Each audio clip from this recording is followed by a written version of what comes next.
My hands trembled as I pressed the cold metal against my own temple. I was ready to go, but I needed another minute to deal with the finality of it all. I wanted death, and I'd made damn sure the gun wouldn't jam on me. All I needed to do was pull the trigger.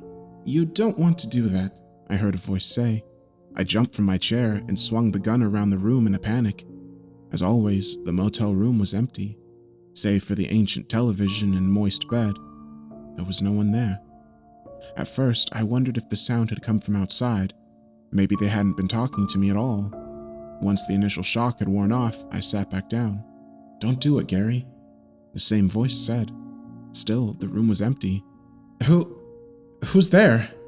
I stuttered. I stood back up and scanned the room. I basically spun around in circles as I tried to comprehend where the voice had come from. Then, as I prepared to finally end my own existence, I saw someone standing in the corner. He was a sickly, pale, elderly man with a thin frame. He was dressed in an impeccably tailored suit and didn't seem the least bit fazed when I pointed my gun at him.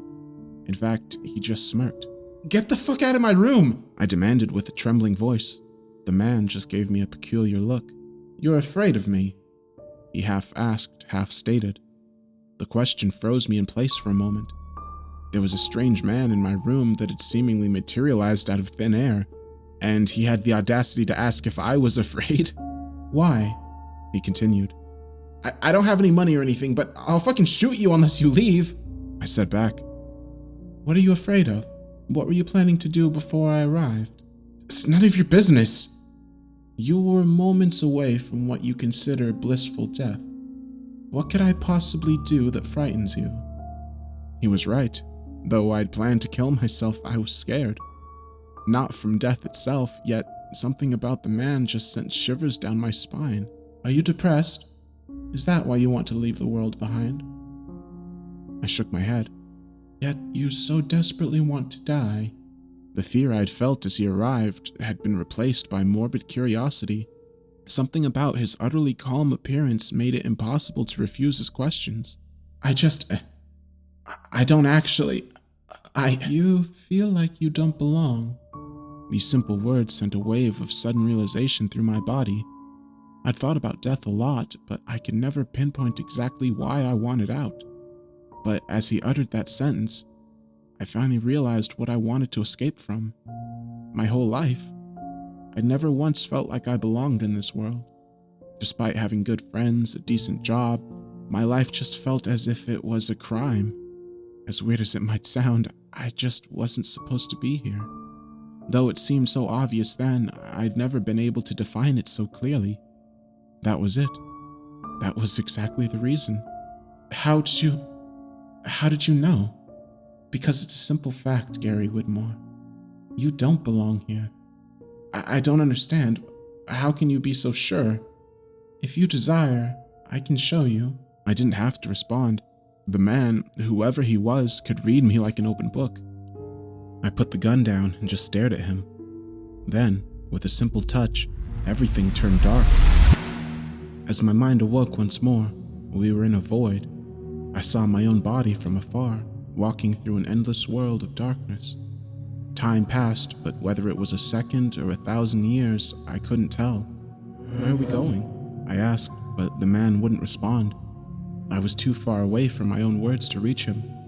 Then, as I felt my mind fuse with the emptiness, the world came back into view. It was a town, or a strange facility made solely out of gray concrete blocks. An emaciated woman sat down beside the dead body of a man. He lay there in a pool of dirty blood, with a slit throat appearing to be the cause of death. She cried over the loss of the man, but her eyes weren't fixated on the corpse. Instead, she wouldn't stop staring at the broken greenhouse, full of dried out plants and ruined vegetables. That was the only sound we could hear, the woman crying in a world devoid of any sound. It was as if everything around her had been erased. No animals, no traffic, nothing. Beyond the concrete jungle, there was nothing save for barren landscape. The air was unnaturally dry, and the sun seemed to be hidden beyond a sheet of dark gray clouds. "Hello?" I tried to call out to the woman, but not a single sound emerged from my throat. "She can't hear you," the pale man said. I walked over to her and tried to put a hand on her shoulder. Though I could feel her, I couldn't actually affect her in any way. She was like a solid object and I had no power. Where are we? Bunker number 108, the last human embryonic regeneration facility on Earth. Everything seemed so basic yet modern in the most dystopian way. Despite it being impossible, I knew exactly what had happened. We're in the future, I asked. The man nodded. And these people are the last of humanity. He touched me again, and suddenly we were standing atop the tallest structure at the facility. The barren ground beneath stretched endlessly far in all directions around us. There was a depression of the ground far off in the distance, only containing small puddles of muddled water. It quickly dawned on me that it used to be the ocean, dried out and rid of all life. This is your future, where mankind is heading. It was too much to comprehend. Not only had humanity reached its end, but the planet had basically fallen apart with all aspects of life. What year is it? Was all I could think to ask. He looked at me with an uncertain expression on his face. We don't know. There are small details, variables that change with each iteration of time, but the outcome is always the same. The planet dies, and no matter how hard humanity tries, it will succumb to the never-ending passage of time. Your people never manage to leave this planet.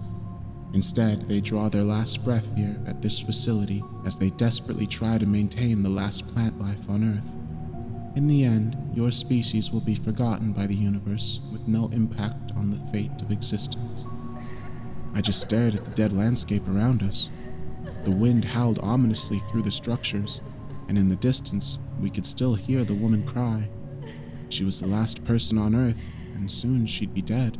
Humanity goes out with a faint whisper, I thought to myself. Dread filled my body, and I came to the harsh realization that we were absolutely unimportant in the grand scheme of things. But it didn't make me sad. It only made me angry. Why are you showing me this? I asked after a long moment of silence. Because I wanted you to listen to the sounds of your own extinction. Again, the pale man touched me, and the world faded away beneath my feet. We wandered through the void for another eternity before we suddenly found ourselves in the streets of New York. The sound of honking cars and people talking greeted us like a long-lost friend. In contrast to the emptiness we'd left behind in the future, it was pure bliss. Thousands of people walked on the streets, each of them with a full-fledged life, their own purpose to fulfill in life. There was a strange static-like aura surrounding them, one they couldn't notice themselves, yet it was there, an energy I couldn't understand. As I admired their casual demeanor, I noticed pitch-black silhouettes walking among the crowd. No one seemed to notice, but the more I looked, the more I saw. There must have been thousands of them. What are these things? The silhouettes are the people that could have been, people that don't exist this time around. The rest are just the chosen ones for the current iteration of time. They were potential people. They were humans that belonged to a different reality or timeline, but how could I see them? Our job is to select the right people. For the past 100 million loops, we've tried to piece together a puzzle, all to prevent the future I showed you. But why? Because humanity has a greater destiny than what you saw. Something changed everything, an entity placed here on Earth with the sole purpose of destroying history. The words hardly came with any comfort, but I couldn't understand why I'd been chosen. Of all the great people on Earth, why choose someone who didn't even belong? Why me? I finally asked. He just stared at me and answered the question with one of his own. Do you remember your parents? I was raised in an orphanage. They said I was found on the streets as an infant, abandoned and close to death.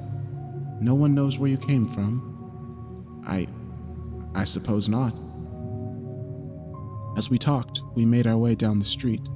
The man explained to me what the static-like aura was. He said it was the energy that kept people linked to reality, that without it, everyone would look like the silhouettes, real but not existing. Then, we passed by a store with freshly clean, polished windows. I looked at my own reflection, weirdly present among the rest of the people. We walked down the streets as I tried to recall my childhood. As we passed a department store with freshly polished windows, the man stopped me and told me to look at myself in the reflection. Still, there was a massive difference between myself and the others. I didn't have any aura surrounding me. Even the man that had accompanied me through the bizarre trip had the same static around him. Why don't I have an aura? Because, unlike everyone else, you are not chosen to exist. In fact, until this very iteration, your presence on this planet remained unknown to us.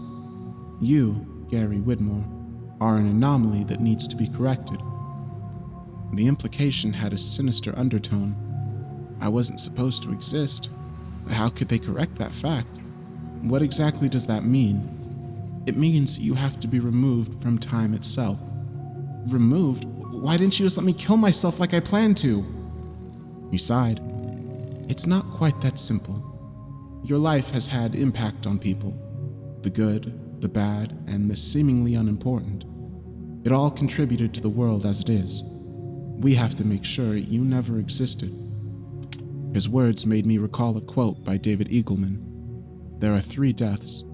The first is when the body ceases to function. The second is when the body is consigned to the grave.